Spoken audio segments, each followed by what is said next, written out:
السلام عليكم. احنا ماشيين في الشوارع هنا في ميلانو، لقينا راجل محترم ده قال لي ادخلوا صورونا واحنا شغالين. الناس دول شغالين في السقالات، اسمها ايه بالايطالي؟ بونتيجي. بونتيجي. هنشوفه دلوقتي بيعمل ايه بالظبط. اشرح لنا بقى انت بتعمل ايه بالظبط. اول اتكلم حاجه عادي، المايك معاك. ماشي. اول حاجه احنا بنعمل الترانشمنت، بتاخد المقاس الاول بتاع تمام. الشغل. بعد ما بتاخد المقاس حسب العلو بتاعك بتبدا الشغل. طبعا دي بتتحط هنا فيها يبدا. سيفتي صح؟ دي اسمها كونتيناتوري، دي قفلت كونتيناتوري البنكة. تمام دي بترص فيها الحاجات عشان ما تحش على حد. تمام. انت المفروض لازم جزمه، لابس جزمه انت سكوتيه. فرتنس يا سيدي. اه صح كده. ودي مفيش- ترزبال، لا برز بالسر الا ربع. ده عشان تشد عليها لو هتدخل حاجه من هنا لهنا، صح كده؟ صح مظبوط. تمام. عاوزك تقول له انت شغال كده المفروض في الشغل دوت يبقى فيه كاسك ولا مفيش كاسك؟ كاسكو اللي كاسك. تحت لابس كاسكو والجوينت، تمام.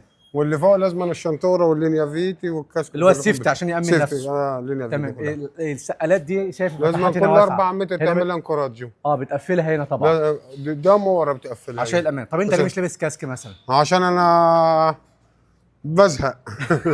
بس الامان لازم تلبس كاسك. بس معايا الكاسكو. بس رساله كده وانت شغال تحب تقول ايه انت شفتنا واحنا ماشيين في الشارع وناديت لنا. ايوه انا كنت جايب الراجل اللي بيصورني دي عشان انزل الكاميرا وادي له 20 يورو بدل 10 يورو. راجل محترم بس ما قدرش يشيل القفل. يا جماعه طبعا احنا كنا ماشيين في الشارع وطه اللي شغال معايا كان ماشي، فالراجل بيقول تجيب الراجل اللي معاك ده يشتغل ساعه واديله في الساعه 20 يورو. يعني هو مش سعر الساعه كده، ولكن هو قال اديله 20 يورو بس ينزل معايا الكاميونه دي. فطه بصراحه لقى الشغل تقيل عليه، فالراجل قال لا مش هينفع معانا النهارده، قال صورونا واحنا شغالين. طب معلش سعر الساعه مثلا لو معاك مساعد 10 يورو. سعر الساعه معاكم في الشغل 10 10 يورو. يورو، أيوة. تمام. والصنايعي الصناعي ده حسب في البرفكت اللي هو تشوفه يعمل الشغلايه ممكن ياخد 15 يورو. في الساعه. ده لو شغال ديبندنت. لو سبيسيال يعني. لكن بيعمل كل حاجة. الارتجانو ده بيختلف، بيعمل لك فاتوره بيبقى ياخد بالمتر او انا لا بتكلم على الصنايعي اللي شغال بايده. الصنايعي كده بايده من 12 ل 15 حسب هو قد عامل ايه في الشغل وحسب بيدي ايه في الشغل. انتوا هنا بتركبوا السقالات بس بس مش حاجه ثانيه. فتشته بس. ايوه انتوا بتركبوا وتفكوا، ده شغلكم. ده شغلنا البنطه بس. ما بتعملش خارجي ولا دهانات ولا الكلام ده؟ لا مش شغلكم. لا مش شغل شركه ثانيه. طب قدم بقى رساله للناس اللي عايشه هنا في ايطاليا، تحب تقول لهم ايه؟ بحب اقول كل واحد شاب محترم لازم يدور على الشغل، اهم حاجه. انا جيت قعدت اول 6 شهور ما كنتش لاقي سجاره اولعها. الحمد لله دلوقتي ربنا عطاني من وسع. انا عاوز اقول لك ربنا يديك الصحه، الله واحنا يخليك. قررنا نصور الايد الشقيانه دي. وعندي ما شاء الله 4 اولاد، 3 بنات وولد. انتوا فخر اللي زي حضرتك بقى، فخر لمصر والمصريين. والله وده حقيقه. انا الحمد لله جيت لقيت اخويا هنا. تمام. يعني ما تعبتش ولا اتبهدلت، ما نمتش في الشارع، لا نمت في السكن. الحمد لله. بس كانت الظروف زمان في 2004 2005 كان الشغل قليل. تمام. كان اخويا بالشغل عشان معاه ورق، انا ما كانش معايا، أنا قعدت لحد 2011 من غير ورق. فالاول الحمد لله ان انا جيت برضه لقيت اخويا وقف جنبي والحاجات دي. لكن في ناس هنا نامت في الجنان بالست شهور، كانت بتبيع ليمون في الاسواق والكلام ده كله.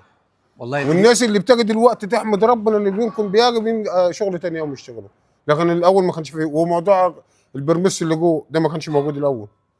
فزمان كان يعني الموضوع صعب، لكن دلوقتي الحمد لله ربنا وسع. والله اتشرفت بيك. الله يخليك. بس في حاجه مش مزعلاني، بس انا نفسي اقابل حد من الغربيه، من اي مكان تاني كده. والله اسمعنا فيوم يا جماعه، كل ما ادخل مكان فيوم شرقيه. اقول لك على حاجه، صلي على النبي. هي نظام زي عدوى. يعني مثلا واحد انت بتبقى مع جماعه في مدرسه، في الدبلوم خلصتوا مع بعض، صاحبك يمشي بتضطر. يعني ابويا باع ابويا قدامك باع لاخويا غايط والدي. والله والدي. ازيك يا حاج، عامل ايه؟ وجبناه بعد التعب ده كله جبناه هنا. انت جاي معاهم هنا؟ ربنا يديك الصحه يا رب. فباع لاخويا غايط عشان يجي هنا. وانا اخويا ساعدني عشان اجي هنا، وناس كتيره باعت بيوت. انا بتكلم على الفيوم، انتوا كتير على تاتون ده على بلدنا، بكلمك على بلدنا. ناس كتيره باعت بيوت وقعدت بالايجار عشان تجي هنا. وناس كتيره ماتت، يعني ناس كتير. انا ركبت البحر عشان تبقى عارف احطها عندك، ركبت البحر 7 مرات. رحت جيت هنا ايطاليا 3 مرات وترحلت، ورحت تونس بالغلط، السواق غلط بينا ومشينا غاز ليلات 5 6 ساعات ونلف ونرجع، و3 مرات دخلوني. الله يرزقك. الحمد لله. الله يرزقك ويرضيك والله.